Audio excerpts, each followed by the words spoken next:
Today we're going to take a look at what might be the ultimate Mark III that's for sale on low miles, no miles. The seller's asking, I think, around $55,000 to $59,000, which seems exorbitant, but let me just provide a few details on this Mark III for you. This is a 1969 Lincoln Mark III, the first year of the Mark III. The Mark III would run from 1969 to 1971. And this particular copy is a factory triple black car with around 12,000 original miles on it. So the asking price seems steep, but this really is the ultimate Mark III in a sublimely sinister color combination, and one that was certainly rare for the day. Black was very rarely ordered by buyers. It was almost perceived as kind of a funeral car or something like that, but oh well. Here is this vehicle, and it's just in magnificent shape.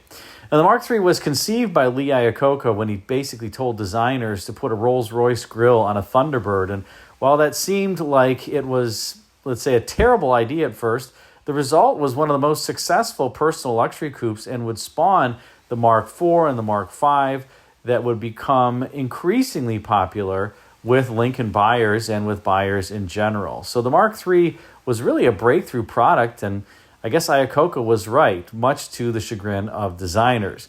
You can see on the front end, this car does not have a hood ornament. This was the days of Ralph Nader, where he was basically saying that hood ornaments were safety hazards, and so very few cars from the late 60s, early 1970s have hood ornaments. They kind of came back in the early 1970s, but in particular the 1968, 69 era cars just don't tend to have them.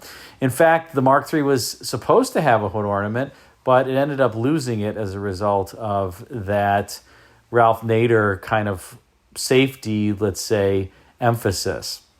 The Mark III also introduced a new Lincoln logo that you can see there on the C-pillar, that very thin style Lincoln logo that continues on to this day. And in fact, the badging on this car is perhaps the strangest thing about it. Notice the Continental badge in the driver's side headlamp is very small in terms of the font size.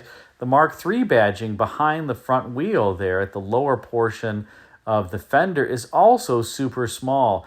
And you would think that for a luxury car that was extremely expensive, that the Lincoln executives would want larger badging. But this car was really about, let's say, just the form of the vehicle and the style of it conveying its expensive price versus the badging.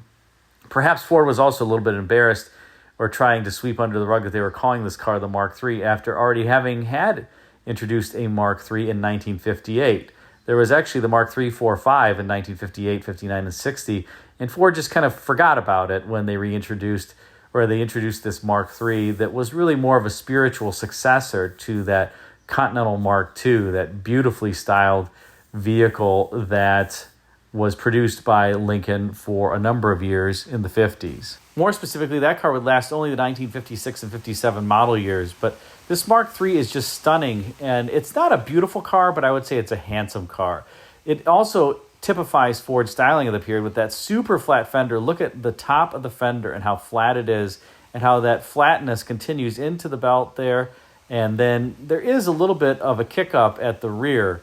But the overall surfacing on this, there's just kind of this slightly convex shape to the body side surfacing. There's a crease underneath that pinstripe that you can't readily see in this photo, but we'll see if we can see it in another photo. It adds a little bit of dimension to the body side, but the surfacing on this, aside from the hood and the deck lid with the faux spare tire hump, I guess you want to call it, is relatively simple. And I think that's one of the things that makes this car elegant.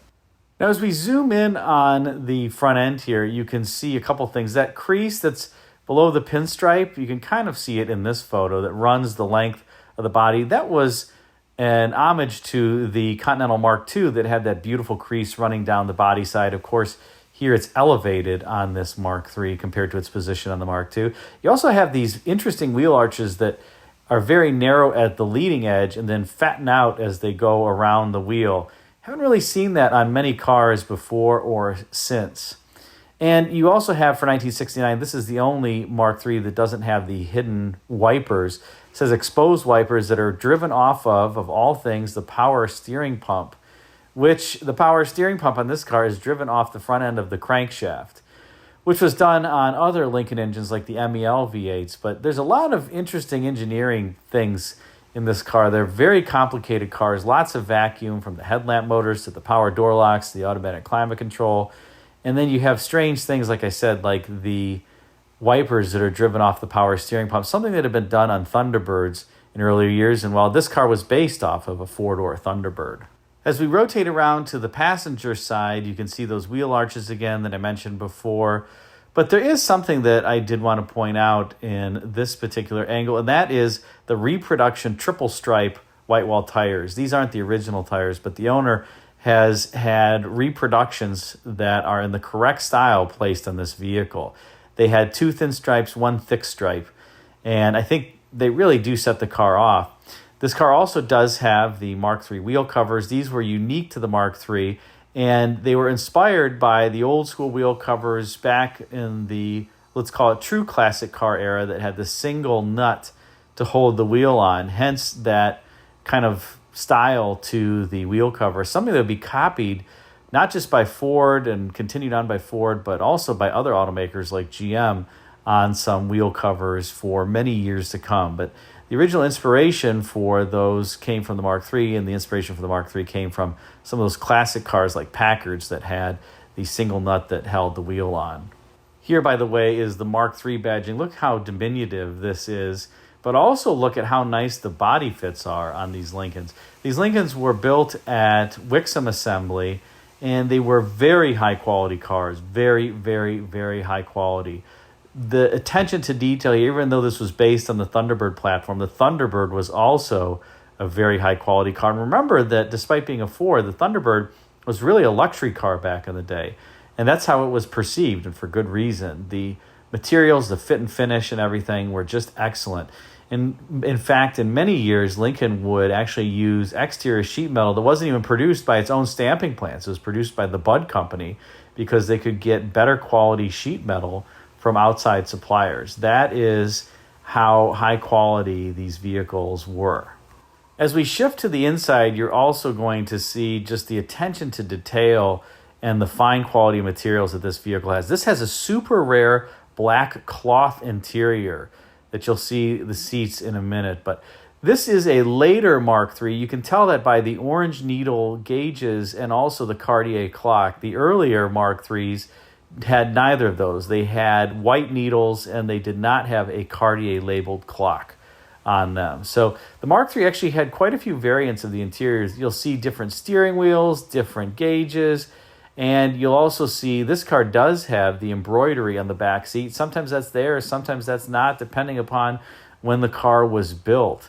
So that all happened in 1969. There are many different variations, so if you notice something about this Mark III versus another one, just know that it's normal. You can also see here that this car has automatic climate control, very typical for the Lincolns of the era. Rear window defogger, not a defroster. This is a blower style rear window defogger. And the Perndl indicator there on top of the steering column was pretty typical for Ford during the era. It was also illuminated at night, which I thought was a nice touch. You can't quite see it in this photo, but off to the right in one of the pods, the rightmost pod is the wiper control that basically opens an orifice that allows for a really brilliant idea. It's not an intermittent, there's no intermittent feature here that wipes the wipers at certain delayed time intervals, but instead, you, in rotating that knob, are opening an orifice that allows you to continuously vary the wipe speed of the wipers, from wiping very slowly to wiping very fast. And here's a picture of the seats, in particular the back seat on this Mark III. And notice it still has the bags over the seat belts. They've never been ripped off because this car has such low mileage. You'll also notice that embroidery I was mentioning right in the middle there of the back seat that was not found on all Mark IIIs. It was only there for a certain period of time in the 1969 model year. Above that, you can see the lamp monitors for the rear lights that would tell you if the taillights were working appropriately. Now, the seat stitch pattern and the door panels, as well as the rear compartment area, all have this unique kind of crisscross style pattern for 1969. That would go away for 1970 and 1971. I don't know why Lincoln thought they needed to redo the interior, but they did. And one thing that would also go by the wayside in 1970 and 71 is the airsats, or fake wood. It would actually transition to real wood for 1970 and 71.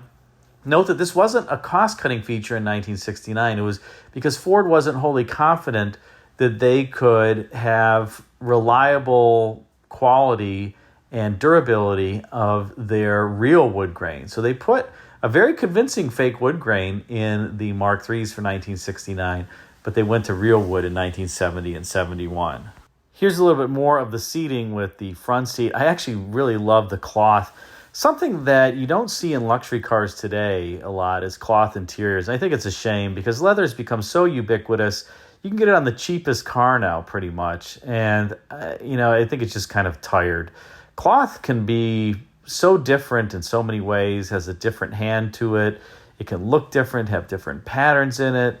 I wish they would bring more cloth back, but also take a look at that expensive door panel. Now, one thing I will point out is in the armrest, there's actually a speaker in both of the armrests here on the passenger side, as well as you can see here on the driver's side. And just a beautiful door panel with this kind of crisscross pattern, again, that was only available for 1 year. And here we can see in the headliner, there was this visual check panel near the sun visors, and these various lights would illuminate everything. The far left one says seat belts. That would illuminate for about 5 seconds when you first turn the key on. Door ajar. There's also the headlamps. That would signify if the headlamp doors didn't open all the way. And then the far right one is trunk open. So these are in an overhead bank above where the where the visors are in the car. I thought it was kind of a neat touch, and they're in this super padded area.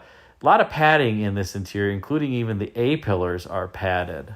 And I suppose you should expect that when you take a look at the window sticker on this Mark III, it totals almost $8,200 or about $60-some thousand in today's money. A very expensive car. This one is lightly optioned, I would say. It does have 6-way power seats for your window defogger, automatic temperature control, AM/FM stereo radio with the power antenna. And the power antenna on these is massive. It extends, 3.5 feet. It's huge, as well as tinted glass. This one does have, interestingly, the cross-country ride package, which means this has the firm ride and handling package. I don't think I've ever seen that on a Mark III. Many of the buyers wanted the super cushy, ooey-gooey ride that these came with, and the ride is marvelous. It is absolutely marvelous. It puts the Cadillac Eldorado's ride to shame. The Eldorado is so bad compared to this Mark III in terms of the ride. Of course, the Eldorado is a great looker, though. But the ride on these and the isolation, the quietness, the refinement is absolutely sublime. Again, just a high-quality car. The cross-country ride would have given you a little bit stiffer riding package, so it probably handled a little bit better too. Now let's switch under hood, and you can see the premium fuel 365 horsepower 460 cubic inch V8 here. This was a Lincoln exclusive, the 460, till partway through the 1972 model year when it would be offered on some other Ford vehicles, including Mercury's. But back in this 1969 timeframe, the 460, and I should call it the mighty 460 in these years, was indeed just amazing.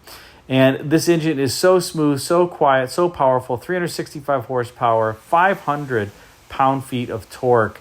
These move off the line so smartly, and they're fast for a big car. Certainly not fast by modern-day standards, but let's call it somewhere around 8 seconds, 0 to 60, which for a big vehicle, this thing really pulls. I love my Mark III and the powertrain in it. Of course, this 460 is backed by Ford's excellent C6 automatic transmission. You can see there, this still has the 2-piston style compressor. This one's been replaced. The original ones were black. I'm not surprised. I'm sure the original compressor crapped out, being that this car is quite old. And there also is a new master cylinder there. And you can see the acres of vacuum lines a little bit here on the right. Everything for the headlamp motors, to the climate control, to the power door locks. Just a very complicated car, especially for the era. Of course, all mechanically done. There is no computer here. In any case, the powertrain is just sublime in these Mark IIIs. And as I mentioned, one thing you don't see is the power steering pump here, and you won't because it's driven off the front end of the crankshaft, and that is also what drives the wipers. And that's why you don't see a wiper motor. You just see these lines that are going in to the firewall, and that's what makes the wipers work. A pretty sweet setup. Hope you enjoyed this spotlight on this particular Mark III. Let me know, is this the perfect Mark III? I certainly think it is. It's the best one I've ever seen. So I had to share it with you. Thanks again for watching.